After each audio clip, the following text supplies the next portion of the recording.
Hello and welcome to another episode of Business Velocity. We are so excited to have you back. Today's episode, we are talking to Tiffany Waddell Tate. Tiffany is a keynote speaker, author, and CEO of Career Maven Consulting, a boutique leadership development and talent advisory firm. She and her team help professionals and organizations find, decide, and do good work through coaching, leadership development programs, and strategic partnerships. Tiffany has devised a framework called the Decide and Do Good Work Framework. It helps not only leaders and business founders lead their team to success, but also it can help you lead and coach yourself to have the career success what you want as well. It's got lots of application. It's very comprehensive, but also very simple and easy to follow. So we're excited to teach you more about it today. Please enjoy this episode of Business Velocity. Hi, Hannah Panuski. How are you? I'm good, Dave Newell. How are you doing today? I'm doing fantastic. Good. Yeah, We are getting an early fall, it we feels, are. down here in the southeast, and it has been just absolutely lovely. Yeah. Humidity is mild, temperatures are lower than normal, and I have to say I'm not frustrated by it at all. I think it's great.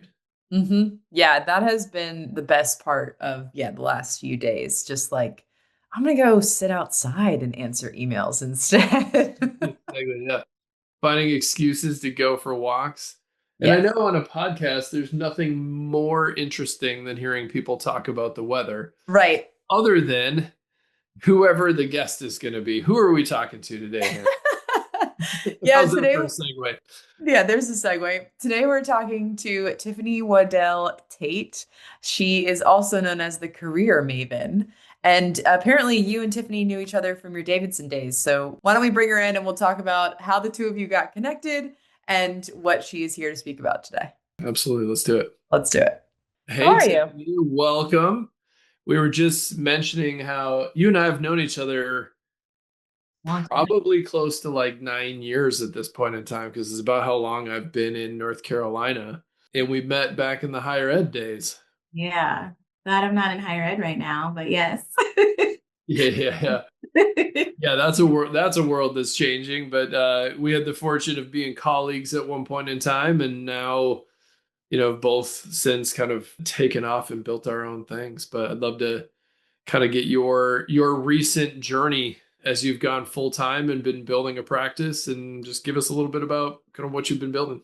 Yeah, so I started my company on accident while working full time, probably when we were colleagues, mostly because Sounds familiar. Yeah. people were asking for help with things like because I worked in the career and professional development space in higher ed for a long time, had a lot of experience with coaching, career branding, supporting executive search firms with helping executives who don't ever have to interview for things tell their career story. So that's kind of how I started.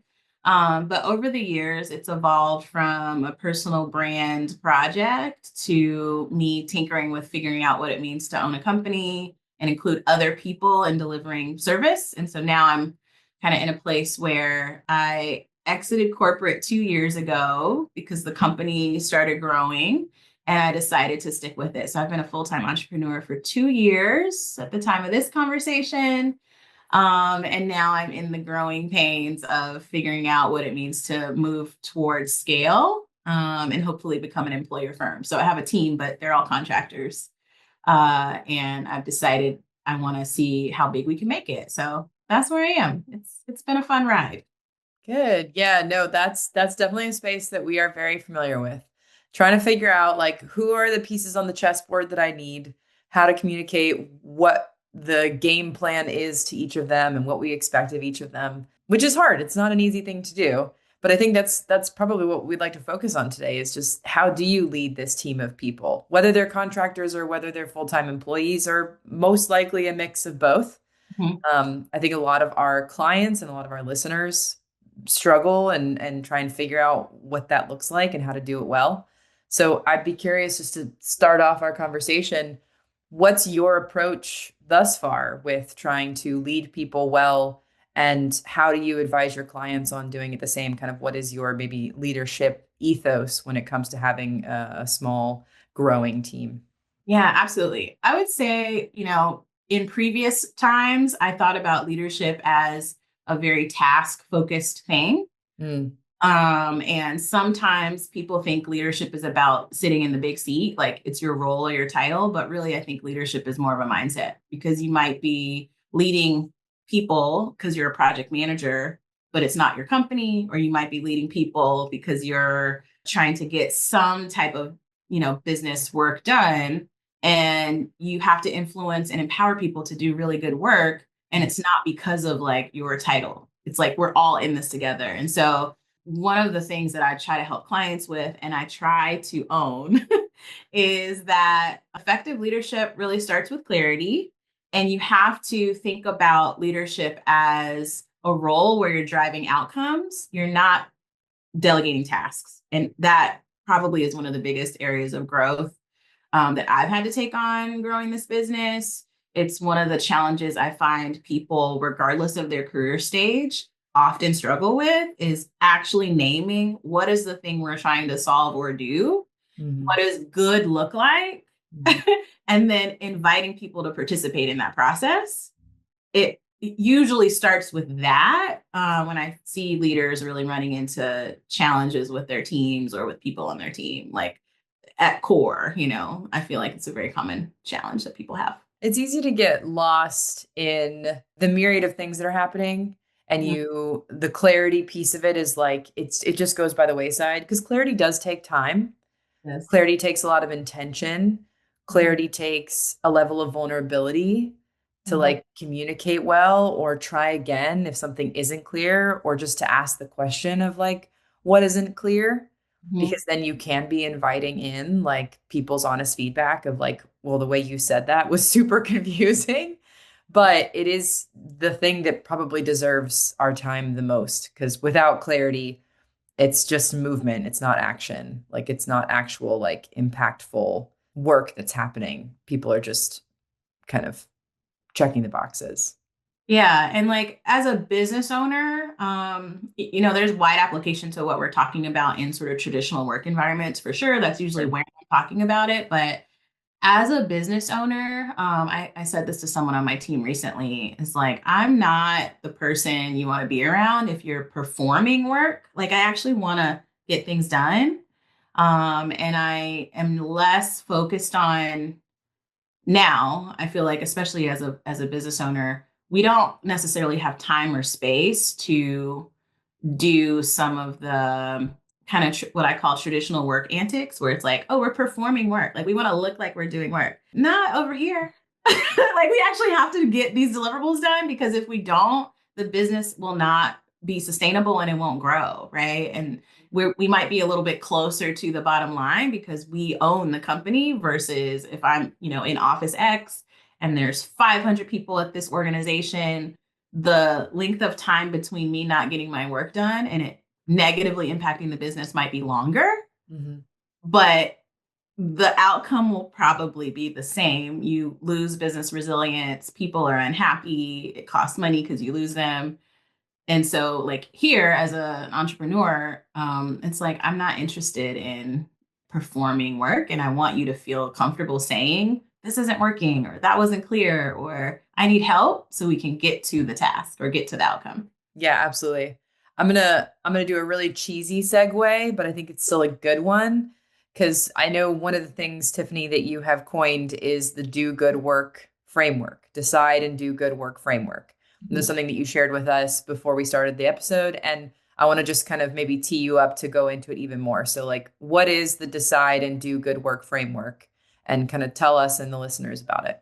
Yeah. So to me, it is an approach or a framework that helps you really think about, at core, how can individual people in their work practice decide that they want to do really good work, or at least have conversations with their peers, managers, teams about what good work looks like, and then how do they upskill or grow the ability to deliver on whatever it is we've decided. And that sort of outcome of doing that thoughtfully and often leads to growth. Either you are growing business resilience, you are growing the capability across your team. So in our environment, that means hopefully you're making more money. In a traditional work environment, you're growing work culture in the direction of the positive. So you're retaining people, theoretically saving money. People want to work there. They tell other people about it. There's a lot of really good outcomes or residuals from thinking about work in this way. And then if you're looking at the visual, you see engagement on the bottom, because I believe that many of our workplace challenges related to engagement are results of not kind of the brass tacks of defining what we're doing or what we need to get done, helping people with the tools or the resources to do whatever that thing is, and then creating cultures where people feel safe and they trust that they're going to get or be able to give really good feedback. So you kind of run that loop again and again, and the output is engagement.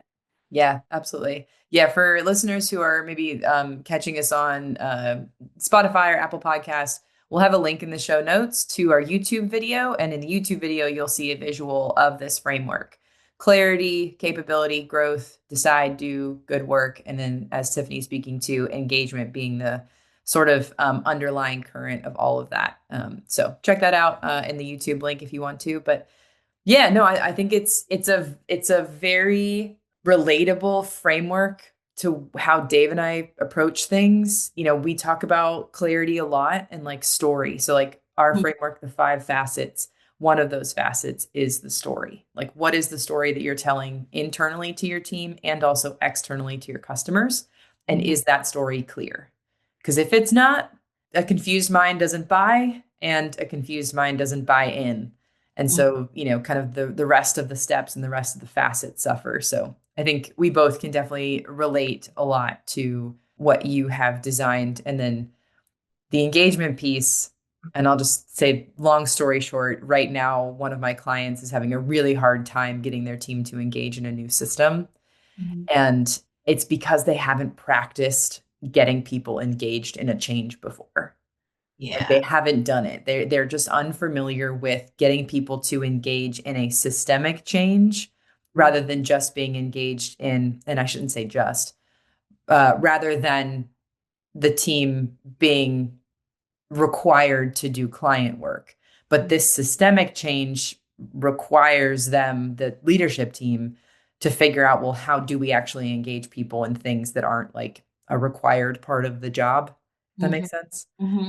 So it is challenging. It's not easy, but it's something that, we're kind of trying to figure out together. Like, what is it for them? How do they get their team to engage well? And Tiffany, I'll jump in real quick with a thought here, because I think part of it is, as a business leader, and you're leading a group of people, and we've worked for people and etc. Like, I think one of the difficult parts of clarity is it can make sense in my head, but I also have to then make that make sense for the people that work for me. And I have to be able to articulate, you talked about the difference between delegation and like delegating tasks or delegating outcomes. And I totally agree. Like, I think delegating outcomes is a much better pathway to elevate leadership and to elevate the people in your organization. And it's not a simple thing to do. It's not simple to say, hey, just, phrase it like this. And all of a sudden your vision is clear and everybody's fired up and here we go. Like, do you have some clarity or some, pathways or ways of communicating a vision that helps that engagement, that helps the do and the good work part? Yeah. I mean, I think Hannah said these things take time, and so in terms of kind of practical advice I would give leaders on how to begin or maybe infuse clarity into your team's culture. I think first is this concept of like vulnerability. It doesn't just happen by osmosis. You have to model it, right? And so I might not be able to make people believe me when I say, like, I really want you to tell me when there's a bottleneck or something doesn't make sense. But I try to repeat it often in many different ways. It's part of our onboarding, actually. Like, when we have new people come onto our team for, different projects or whatever they're doing, I meet with all of them and we have a conversation about, they don't necessarily need to see everything behind the veil, but I'm very honest about sort of what stage of growth we're in, what some of the things I'm trying to solve for are, why I'm excited that they're here. And I also name that I may be the person that started this company. I may be in many ways the face of this company, but I'm not like omnipotent. So like if something isn't clear, I would appreciate you telling me. And it's really helped us, especially going from a business of one person to other people. It's really helped me to see like, oh shoot, okay, this might not be a problem. I'll give you an example. Like we use this tech platform to schedule coaching sessions with our clients. For a long time, I was the only person that people were scheduling coaching sessions with. So like I know how to use this tool in my sleep. And when we started onboarding other coaches, I realized, oh, sure, we have SOPs and we do all that stuff. But I made a really big assumption that because this tool is easy to use, that everyone would adopt it in the same way until one of our coaches kind of broke it. And I was like, how do you do that? I was like, I didn't even know it was possible to do that. But we had enough of a relationship because I talked to this person about their family. I tell them very honestly, ma'am, these branded photos might be really cute, but there are lots of things I don't know, but I learned by doing and by listening. And so we've built enough of a relationship that when it broke, my ops lead was like, I don't know what we should do. And I was like, schedule some time so we can talk about it because I didn't know this was possible. I want to understand like her frame of thinking. And this is probably giving us some insight into later. Like imagine we have 500 coaches. This cannot happen 500 times. So we've got to learn about this, right? And so that's a very long-winded answer to say that I believe that to sort of infuse this culture where people can have clarity or say it's not clear so we can get to it, it requires a lot of humility, right? Like you have to be super humble and model for people that if you don't know something, you're interested in learning, or if you make a mistake, enough transparency that people know they can also make mistakes because we're all on this boat together. It sounds very cliche, but I believe that deeply. Mm-hmm.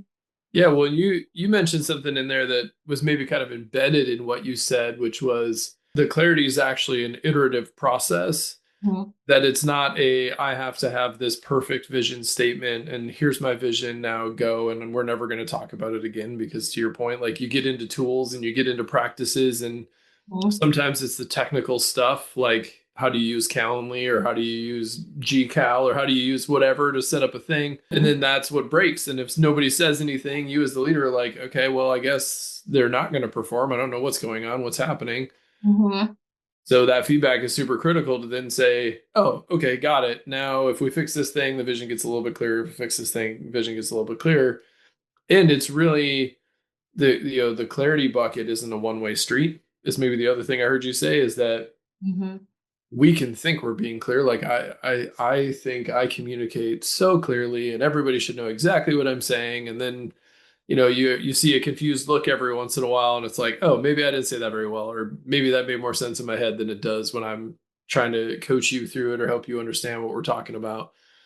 And I will say my own clarity as a leader often is elevated by, Hannah and the other team members' ability to ask good questions and just say, hey, that doesn't make sense. Can we talk about that a different way? Or what if we looked at it like this? And it's like, okay, Mm-hmm. now we're on this clarity journey together. But once we have it, now kind of kick us into that next part, which is some folks love relationships and some folks love results and some folks love, different things. Like how do you create performance in a team? Like how do you steward? How do you drive action? Like how do you hold people accountable? Like give us some thoughts on that. Yeah. Ooh, okay, this is going to be a little unpopular opinion because We love those. somewhere between what you love to do and what needs to happen is where the work lives. Okay, so like, and I'm sort of big on strengths-based culture. I'm all into the Gallup space. I'm a Gallup coach. Like, I love it. Okay, I believe people should be doing work that sort of comes naturally to them and they're jazzed up about because it's more fun. You get more done, all that good stuff.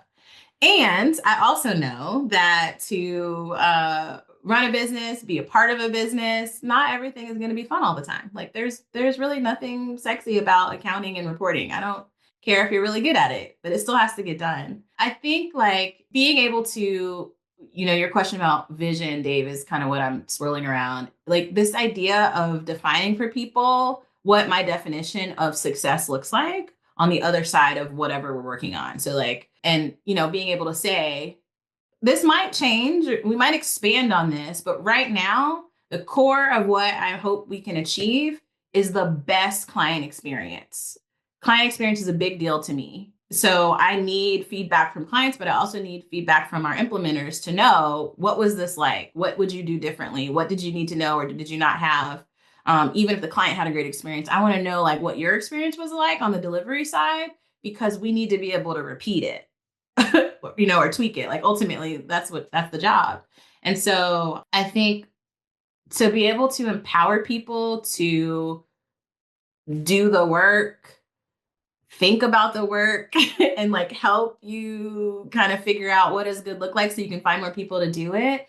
I think you have to name, success looks like, in this use case, a client, 100% of our clients telling other people that they would work with us, that they did get a transformation and that they felt like they were heard and seen and not just a number. Like that's an example of client success for me when we're talking about coaching clients. And these are some of the tools that we use to do that. Of course, I'm hiring people who are expert at coaching. They're not me, but they're experts at what they do. But we have some agreements around what client experience looks and feels like, even though you're adding your own flavor to it. And if there's something that you don't know or you need support on, it's important to me that you flag it early so that we can figure out either how to support you, put you on a different project, or invite you to do something else. Like that's not always fun, but I do think just being honest at the outset of what good looks like and what type of feedback I'm looking for from our team helps us get to the outcome of client, like the best possible client experience, and figure out when there's not a match. I don't know if that answers your question, but in the middle of you are really good at doing this and you love, doing other things, there's other activities that have to happen to be able to deliver on our promise. As you're sharing this, I'm thinking about like, so like in your framework, like it's clarity, capability, and growth. What I'm hearing is like you speak more and more about like the capability piece of like the stuff that's right in that middle, because people are all capable of all sorts of different things. But when we are a team and in a business, we kind of need them to all be capable of like a core thing together. Like we all need them to be very astute and dialed in and focused on, to your use case, like giving a great client experience. And a lot of what I focus on with our clients is implementing new project management systems, like actually implementing the vision and like how do we hold people accountable to things. And we need them all to be capable of doing that work. And sometimes we overshoot and we focus so much on like following the rules and like getting into the weeds of the task that the capabilities they become controls instead of like focusing on capabilities and like true sort of, core focus, coming back to the clarity of like, what's the core thing. And I think it's just such a common occurrence from what I have seen for people to go from focusing on, capability to like control instead of really focusing on like to what you're speaking about. Like, okay, yes, we need them to follow the process document. We have very specific rules. This is why we design them that way. But ultimately, we know human nature. People aren't going to do their job day in and day out with a checklist or a process document in front of them to make sure that they are following exactly every single guideline. We just know that's not what people do. We also think that's going to slow us down a lot. So we don't need to do it that way.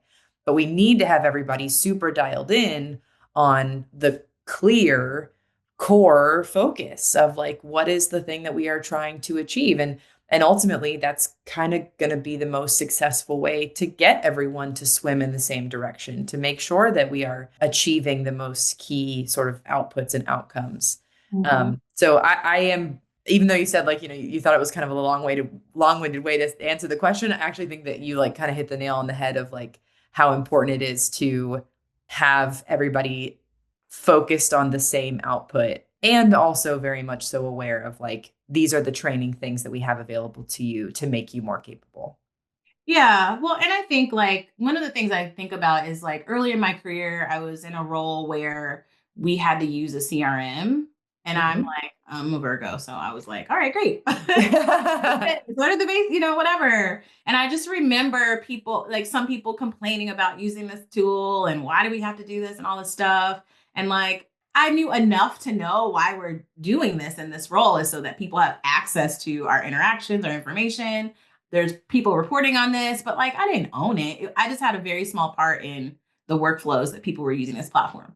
All these years later, I feel like so much of what we're talking about is, yes, there is a process or a schema to how you might do a task or use a tool in your business. But where I've been most successful and where I think most leaders are successful is you can't do this all the time, but enough times I try to include not just what does success look like, but how this work or this process ties to the bigger reason why we're all here. You know what I mean? Like, so like when you're kind of describing helping teams implement project management systems, I'm like, I would like to talk to you about this, Hannah. But also it's like whether or not using Asana comes easily to you, it's like some people quickly understand like, oh yeah, we're doing this because it helps us manage the work and communicate with each other and async, sync, all this, whatever tech language. But everybody's brain doesn't work that way. At minimum, my job as a leader is to say, whether you love this tool or not, we use this because it allows us to be more efficient, or it allows us to have like information that exists. It closes off gaps. If you get sick or hit by a bus or you win the lottery, everybody here is doing something for the good of this business, this organization. And my brain, and hopefully all of our brains, regardless of what role you have on the team, is thinking about what's best for the company and our clients. That's the job. That's the job when you're in corporate. It's the job when you are on somebody else's team. It's the job when we are building our own companies, is helping people understand how their work connects to something else and other people, and then giving them the like tools and the acumen to do the technical parts. But I think, that language of command or control, compliance, like I was in manufacturing for a while, and there's a hardcore carryover of people leading with like compliance first. And there's a reason for that. Like if you work on a production line, you don't want to lose an arm. So people do actually need to follow these rules.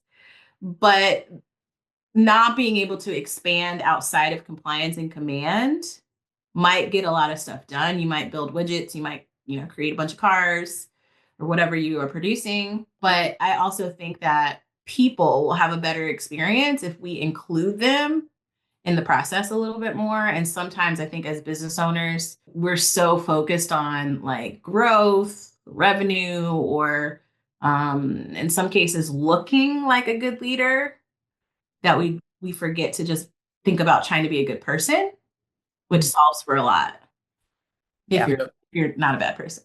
Yeah. Well, yes, that too. I'm really glad you raised that point, because the truth is like we know intrinsically the motivation doesn't come from achievement, it comes from alignment. Meaning, are we taking steps towards that bigger thing, right? So like part of doing the work and getting the work done is it helping us on the path to the bigger thing that we want to do? So from a clarity perspective, if we're not saying, hey, this is the happy ending, like this is what we're shooting for, this is the thing that's like collected, that can only happen if we collectively work towards that thing. I think human beings are inherently wired to want to create something bigger than themselves, and they want to do that in community, right? And the more you can tie those things together, I think it's inherently more motivating and more connecting than, hey, do this task, get this task done by this next week, follow this process. Like when it becomes about the process, or it becomes about the task itself, you kind of lose sight of that. Yeah, but what's it for? Like, why follow this? Like, why would I do that process? Well, if you do the process, it gets us the step closer to doing X, which gets us to Y, which then takes us all the way to the top of the mountain, which is Z, right? Like if we can do that. I guess a really good point. Well, as always, it's lovely to talk with you, Tiffany. It's been too long since we've had a time to engage with each other. How do people find you? What's kind of buzzing in your world right now, and how do people connect to it? Yeah, so I exist on the internet. You can find me on Instagram at my full name, Tiffany Waddell Tate, or on LinkedIn. And I would love to stay connected with any listeners. Just subscribe to my newsletter, The Good Work Guide. I share content about once a week related to career and leadership success. So if you subscribe, you'll get, leadership love notes from me periodically. Leadership love notes. I like that. I love it. Yeah, absolutely. Yes, we will have links to Tiffany's website and socials in the show notes as well. So check those out. But yes, Tiffany, thank you so much for joining us. Thank you. Yeah, so good to have you. I think that we should devise like a 4-part series and bring her back to talk about all sorts of things. Yeah, exactly. Yeah. I mean, we ended up really locking in on kind of the first part of the framework around clarity, in part because there is a lot of nuance to it. And I appreciated, the take on it and kind of the connection between high level thinking and where are we going and doing the work, and that, there's a reason it's called the work, because it's the space between the things we love and stuff that needs to get done. And she phrased that as potentially an unpopular opinion, but I think it's a spot on call to action to say, you don't always have to love everything you do. And, as long as it's connected to something that matters and is meaningful to you, and I do a good job as a leader of connecting the dots between those things, then it becomes tolerable. It becomes something you can work your way through. And having known Tiffany as long as I have, I can say it's not just words that she says. She truly does show up in those ways. She truly does show up as a phenomenal, thoughtful, kind of driving leader. And it's obvious in what she's been able to build. What started out as a kind of side gig has turned into something really real. And I think it's and scaling and getting bigger. And as we know, that's not everybody can do that, and that's not an easy thing to do. And it's a testament to the fact that she does show up in those ways for herself and for her team on a regular basis. I love the simplicity, but kind of comprehensiveness of clarity, capability, and growth. I think the word capability is honestly like so key to implementing anything. Like, are you making your team capable of doing it? And are you giving them the clarity to understand what is now expected of them? So there was a lot of really good nuggets in that, and I definitely appreciate all of her time and thoughts, and yours as well. So thank you for all of our listeners. Thank you for tuning into another episode of Business Velocity, and we'll see you next time. See you next time. Thank you for joining us on Business Velocity. Today's insights are just the beginning of enhancing your business's momentum. Don't forget to subscribe on Spotify, Apple Podcasts, or wherever you listen to podcasts. You can also explore our framework at theevolveddifference.com. And remember, the time is now to take these strategies and apply your learning and achieve velocity. See you next time.